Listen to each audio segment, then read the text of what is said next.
Hi everyone. I hope you guys are doing great today. It's actually very late for me to come live, but I had to come live today. I just finished doing my last bit of work for the day. Just a very busy day. I planned on going on live earlier today around 4ish, typically with my Life Mastery Daily Dose, but didn't have the time to do it. Just couldn't squeeze that in. And so I've been really extremely busy getting ready for all these upcoming things that I'm doing. And so I need to come on here and just chat with you guys because I wanted to share with you what every day I get into my journal, and you guys might know that I go over just get my mindset right for the day, and so I do what I call a quiet time. I have a quiet time, a devotional where I just sit and just really devote time to in a meaningful way for my mental state, my emotional state, and my physical state, all that stuff. And so one of the things I want to share with you is this one thing that will never change our outcome. You know, with all that goes on around us in the world, in our lives, within our own homes, within our own hearts, our psyche, and also the world. There's a one thing that will never ever change the outcome, and I want to talk about that, and that has to do with a worrying, worry.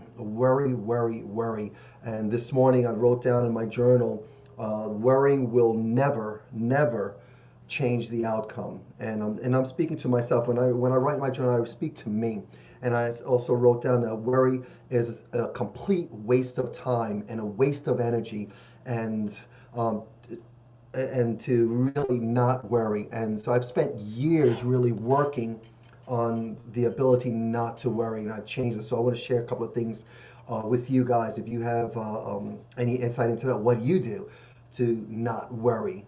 Okay, and so I remember back in 2008. I don't know, some of you, that in my might remember this 2008, 2007, 2008, we had this crash, right?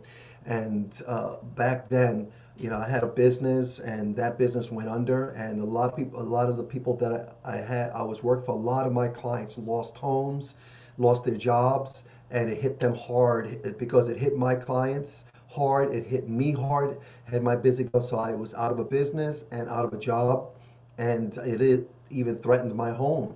And there was a couple of times we came this close to losing our home.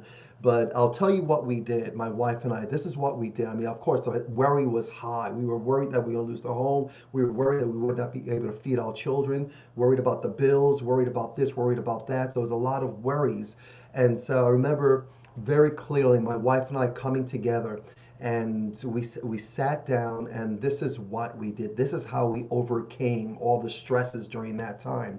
We sat down, we committed to focusing our energies not on worrying, but focusing our energies on opportunities and looking for and discovering our gifts and our talents and improving on them, expanding them, and using all our gifts and talents and strengths, and being sensitive to opportunities out there. And this is where, if you have known me for a while, this is where I really went from only being a martial artist and a coach and a mentor to also tapping into my talents as an actor, as a dancer, as a performing artist. And I started doing more commercials, more print work, and there were things that I was doing. I was tapping into my talents so that we can really see all these opportunities. So we turned our energy that we were spending on worrying into looking for opportunities, and a lot of prayer, a lot of communication with my wife, a lot of reaching out to people that I knew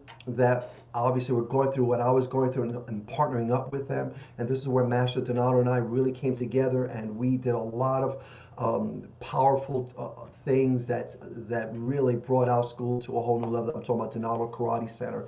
And so I got to tell you, worry. If you worry, it's like you're praying for bad things to happen. Worry does absolutely nothing. Matter of fact, it's going to make things worse. So uh, do your best to find ways to get rid of worry as best as possible out of your life, out of your mental, emotional, psychological. Get rid of it. And worry will cause your mind to be negative all the time. It's been proven that worry will actually create negative situations and things to happen. So you want to get rid of worry out of your life. Worrying and keeping it inside really is the worst thing that anyone can do. And if you've lived long enough, if you have, everyone struggles with worry. And if you've noticed, you'll see the damage that worry does. And so we know this. We know that worry, so to get rid of it. So here are a couple of things for you guys, and I gotta share this with you because I'm done. I get up at 4 o'clock in the morning, and typically I go to bed around 8:30, 9 o'clock.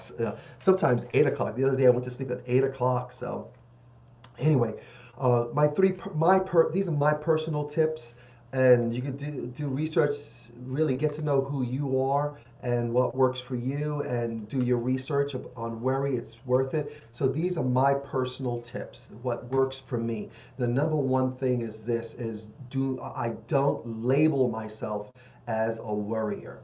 Okay, I might have concerns. I might recognize situations. I might recognize a problem. I might recognize a potential situation, a potential problem.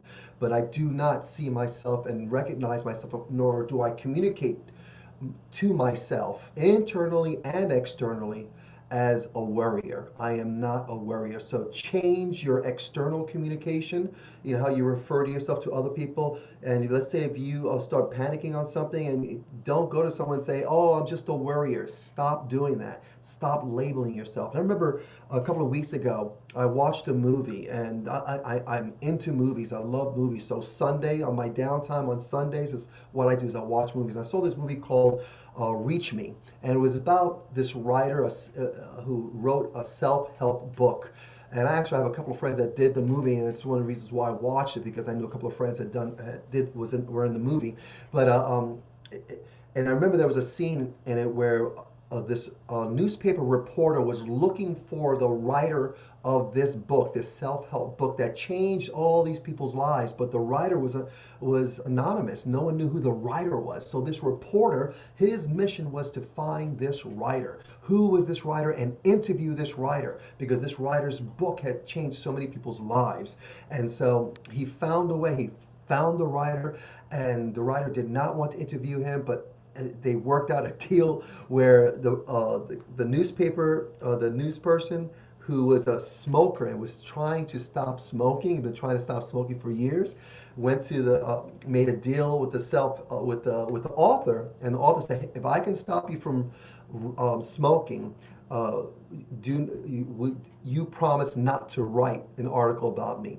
And so they made an agreement, and this is what he did. The author took the news person to the beach and had this news person just continue to scream for hours early in the morning, scream that I am not a smoker. I do not smoke. Had him screaming this, that he's not a smoker. In other words, he stopped identifying himself as a smoker.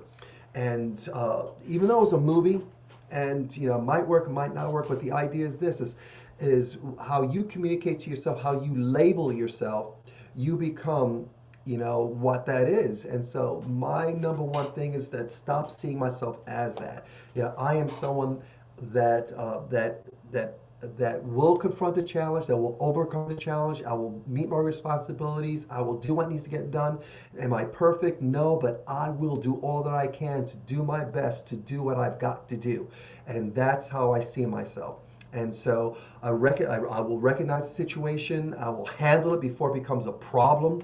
And if anything, I will heighten my A game. This is what I teach our students. A game. What's your A game? Is your ability to be aware of a situation, to assess a situation, and to move to the right appropriate action. And so my goal is to always be aware of what's going on around me, what's going on in me, and then I assess and move to the right appropriate action. Worry is not part of my vocabulary. It's not part of my mindset. It's not part of my identity at all. Okay, I know there's problems and situations, and my job is to mitigate every single problem, every single situation, look for opportunities, and take my gifts and talents and surround myself with the right people so that I can not only overcome a situation, but use that situation or that problem, that challenge, as an opportunity to springboard to my next success. Okay, so that's number one. Number two is this: make positive plans using intentional thoughts.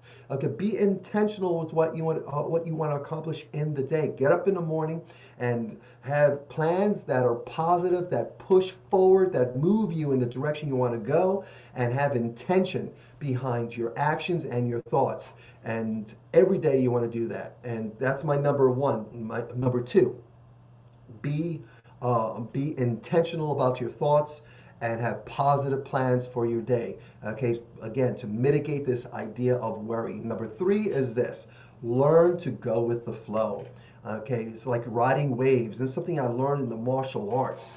Okay, you flow with the go, you go with the flow. Okay, you mitigate a situation, you get comfortable with being uncomfortable. All these things that life's going to come at you hard, strong, and sometimes violently and ferociously, but you mitigate all that. You go with the flow, you flow with the go, you ride that wave.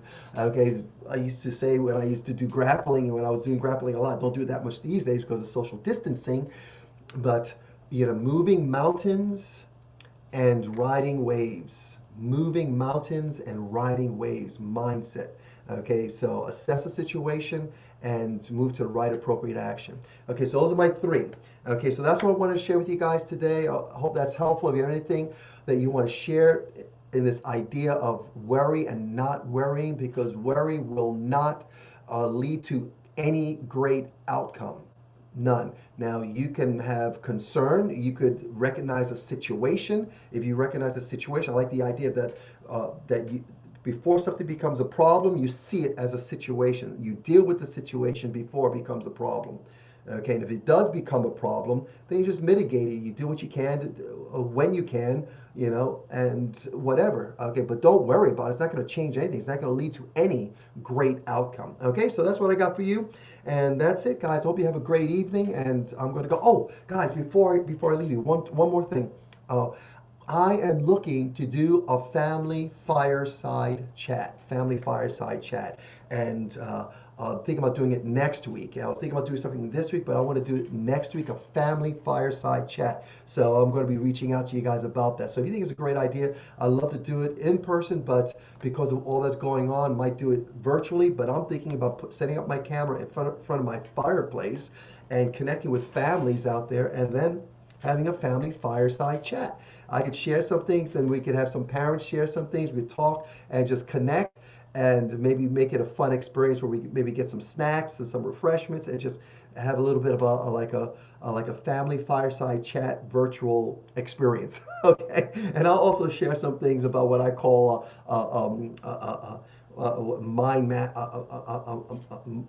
just having a mastermind group and using family as your mastermind. Because right now, I tell you, right now, my family and I, we are masterminding together. We are helping each other out here. All right, anyway, that's what I got for you guys. Have a great evening.